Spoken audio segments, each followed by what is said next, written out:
सध्या आम्ही पाथरी तालुक्यातील मौजे रेणाखडी येथे विश्वरत्न डॉक्टर बाबासाहेब आंबेडकर यांच्या पुतळ्याचा परिसर आपण पाहत आहोत। घाणीचे साम्राज्य पसरलेले असून रेणाखडी येथील आंबेडकरवादी नागरिकांमध्ये संताप व्यक्त करण्यात येत आहेत।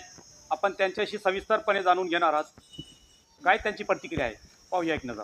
काय सांगणार दादा की पाथरी तालुक्यातील रेणाखडी मौजे येथे विश्वरत्न डॉक्टर बाबासाहेब आंबेडकरचा परिसराचा पुतळ्याचा जो परिसर आहे तिथं साम्राज्य पसरलेले घाणीचे, आपल्याकडून त्यांची स्वच्छता वगैरे करण्यात येत नाही काय, याच्याकडे दुर्लक्ष का केले जाते? सर आम्ही अशी भानगड आहे की ही जी नाली आहे ना, पाण्याची नाली, ते पूर्ण गावाचं नाली, गावाचं संडासचं घाण पाणी आणि गावाचं सगळं सांडपाण्याचं पाणी हे सगळं आंबेडकर पुतळ्यापाशी जाणून बुजून ते इथं आणून सोडलेले आणि जाणून बुजून आणून सोडण्यात आम्ही त्याला ग्रामसेवक आणि सरपंच बी डी ओ साहेबाला सांगायचं बाकी आहे, पण मी आता बी डी ओ साहेबाला पण सांगणार आहे। यांना सांगून आम्ही थकलो, पण त्यांचं काय त्याच्यावर प्रतिक्रिया नाहीत किंवा त्यांच्यावर काय त्यांचे रिॲक्शन घेतलेलं नाही।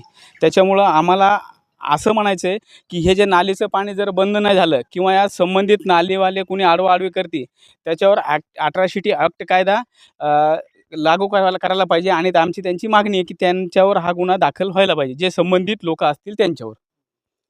राहिला विषय की आता जे लोक परिसरामधून काही कार्यक्रम वगैरे पाहिजे अतिक्रमण केलेलं आहे, काही लाकडं टाकलेले आहेत, काही ही खुर्ची रात्री कुणीतरी तोडून टाकली आहे, तर हे घाण सगळं ह्या परिसरात हे टाकतात, तर हे थांबलं पाहिजे कुठंतरी।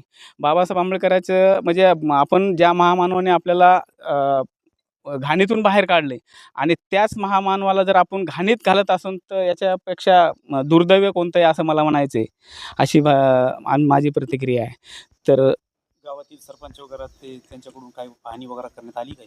त्याला आम्ही सतत तोंडी सांगितले, 3 वेळेस त्याला हे केलं आम्ही, पण त्यांचं काही ते आज करू उद्या करू। ग्रामसेवकाला मी जवळपास 10 वेळेस फोन लावला आहे, पण ग्रामसेवक कुठल्याही प्रकारे फोन उचलत नाही, फोन घेत नाही आणि कुठल्याच प्रकारे प्रतिक्रिया देत नाही, हा विषय। तर हा विषय असा आहे की हे जर नाही थांबलं तर आम्हाला आमरण उपोषण करायची वेळ येऊ शकते आणि आमरण उपोषण करल मी पक्षाच्या मार्फत सांगणार आहे। सर कधी आम्ही अचानक रात्री इकडे चक्कर मारली तर आम्हाला कधी ड्रिंक केलेल्या बॉटल सापडतात, कचरा सापडतात आणि विचारायला गेलं की इथले लोक आमच्यावर चिडतात, म्हणतात आम्हाला काय माहीत, शेजाऱ्या पाजाऱ्याला विचारलं तर कोणी सांगत नाही। आम्ही साफसफाई करतो कारण गावाचं वातावरण खराब होऊ नये म्हणून आम्ही बाहेर चर्चेसुद्धा जाऊ देत नाहीत, की कशाला वाद निर्माण करायचा आहे, आपण आपलं करून घेऊ म्हणून आम्ही दरवेळेस केले, पण वारंवार हेच होत चाललंय। आता रात्री पण इथं कोणीतरी बॉटल पिऊन ठेवलेली आहे, आम्ही सारखंही देऊ शकत नाहीत, आम्ही कामाला जाणारे माणसं सतत इथं लक्ष देऊ शकत नाहीत, पण काहीच विषय होत नाही, आम्हाला कोणीच आमची प्रतिसाद देतच नाही आहे। खूप वेळा कॉल केले, सरपंचाला सांगितलं, पोलीस पाटलाला सांगितलं। एक वेळेस आम्ही इथं झाडं आणले होते सर, 22 झाडं लावायला आणले होते, तिथं आम्ही मुरुम टाकणार होतो कारण पाणी इकडे येऊ नये म्हणून। ग्रामपंचायत तर ऐकत नाही, पण आम्ही म्हटलं की मुरुम टाकून कमी कमी पाणी इकडे यायचं तरी थांबल म्हणून आम्ही इथं झाडं आणले होते। सर आम्हाला झाडं पण लावू दिलं नाही, बाकीच्यांनी विरोध केला की इथं झाडं वगैरे लावायचे नाही। हे सतत असं चालू आहे आम्हाला इथं काही करू देणार, स्वच्छता बी करू देत नाहीत आणि काही करायला गेलं की त्यांचं उलटं उत्तर असतं आम्हाला कोणी हेच देत नाही, पूर्ण विरोध करतात। काय असेल तुमचं पुढचं पाऊल? आमचं पुढचं पाऊल काय नाही, जर आमच्या मागण्या पूर्ण नाही झाल्या तर आम्ही आमरण उपोषण करणार आहोत।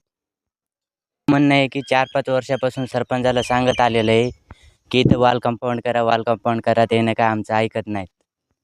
वॉल कंपाऊंड करायला जर गेलो तर इतर घरातले गावातले काही लोक आम्हाला विरोध करतात की वॉल कंपाऊंड करू नका, हे करू नका, ते करू नका। काही लोकांना धमकीसुद्धा दिलेली आहे, त्याच्यामुळे हे आम्हाला बाहेर प्रकरण काढायचं नाही म्हणून आम्ही आतल्या आत दाबतो, ही आमची मागणी। वर्षापासून आम्ही ग्रामपंचायत व सरपंचांना एवढी विनंती केली की पाण्याचा विषय मोकळा करा म्हणून, तर दलित वस्तीला पाणी नाही, म्हणजे सर्व गावाला पाणी असलं तरी पण तिकडच्या दलित वस्तीला पाणी नाही, कारण हे आमच्यावर जातीवाद करतात असं आम्हाला वाटतंय। हा ग्रामसेवक, ग्रामपंचायत सगळी बॉडी, कारण सगळ्या गावाला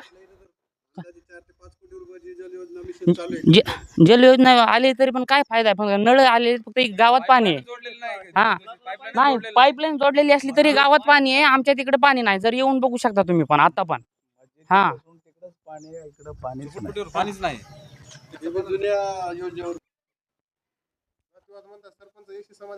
एससी समाजाचा असून फायदा नाही सर आम्हाला। ग्रामसेवकाला आता सरपंचाचा काळ संपलेला आहे, ग्रामसेवकाला आम्ही बरेच दिवस झाले फोन करतो, ते म्हणजे उद्या येतो, आणि आम्ही नाही कोणाकडे मागायचा। हां, या रेणाखळी गावामध्ये आम्हाला स्मशानभूमीसाठी कलेक्टर साहेबांनी कळम पाटलांनी सातबारावर नोंद करून दिलेली होती 2 एकर बौद्ध समाजाची स्मशानभूमी म्हणून. पण त्या जागेवर ते सर्व पीक काढतात आणि जाळण्यासाठी आणि तिथं कोणतीच व्यवस्था नाही आणि आमच्या ती ताब्यात नाही. आपल्या स्मशानभूमीसाठी जी जागा देण्यात आली हो. आहे, त्या जागेवर कोणाचा कब्जा आहे? मराठी समाजाचा कब्जा आहे. तुम्हाला येऊ देत नाही? येऊ दे म्हणजे उगाच छोटी जागा काहीतरी जाळण्यासाठी दिलेली आहे. पण 2 एकर सातबारावर नोंद आहे. आम्हाला बांधकाम सुद्धा करून दिलेलं नाही आणि ताब्यात सुद्धा दिली नाही.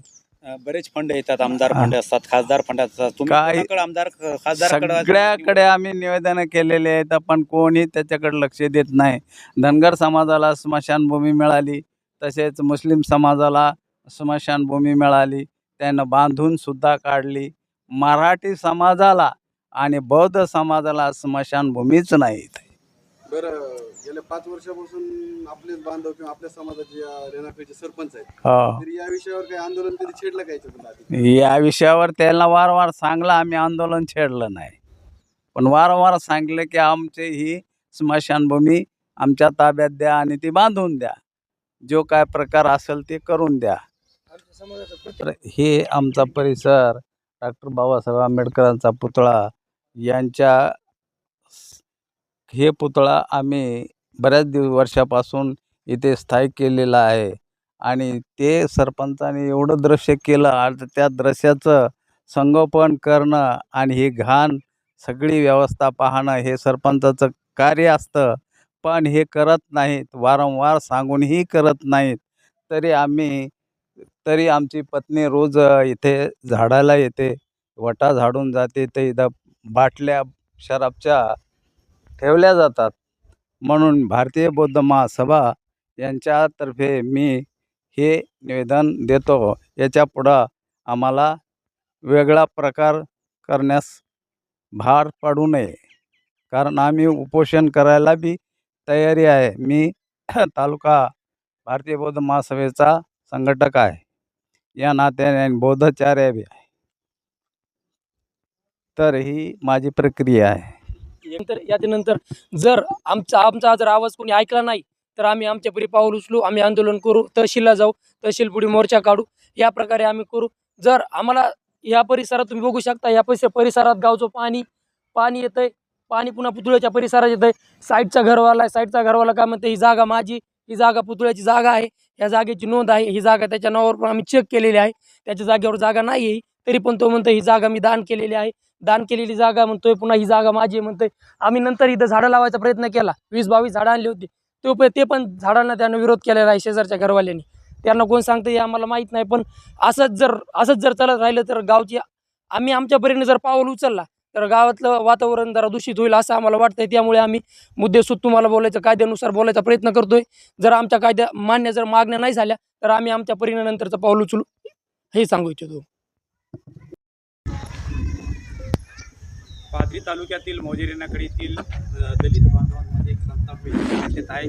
विश्वरत्न डॉक्टर बाबासाहेब आंबेडकर, भारतीय राज्यघटनेचे शिल्पकार डॉक्टर बाबासाहेब आंबेडकर यांच्या पुतळ्याचाच परिसर जर असं घाणीचं साम्राज्य पसरलेलं असेल तर गावामध्ये काय परिस्थिती असेल याच्यावरूनच आपल्याला कळून येते. आणि या महामानवाच्या ज्या ठिकाणी हे महामानवाचं पुतळा प्रस्थापित करण्यात आलेले, बांधण्यात आलेले, त्या पुतळ्याच्या जवळ ह्या पायऱ्या आपण पाहतात, त्या पायऱ्यावर एक मद्यपान केलेली एक बॉटलसुद्धा आपल्याला इथं पाहायला मिळत आहे. म्हणजे आपण किती खालच्या स्तरावर जाऊन महामानवाच्या पायथ्याशी बसून मद्यपान करत आहात.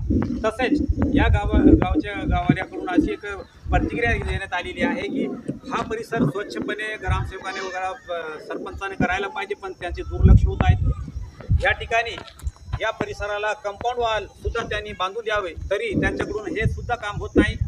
त्यांच्या जर मागण्या जर पूर्ण होत नसेल, त्यांच्याकडून हे परिसर जर स्वच्छ करण्यात येत नसेल ग्रामसेवकाकडून किंवा सरपंचाकडून, तर यांचं पुढचं पाऊल पाथरी तहसील कार्यालयासमोर धरणे आंदोलन करण्याचा त्यांचा एक निर्धार आहे. तोपर्यंत त्यांनी लवकरात लवकर हा परिसर स्वच्छ करावा अशा नागरिकांकडून एक मागण्या व्यक्त होत आहे व त्यांचा संताप त्यांनी व्यक्त केलेला आहे.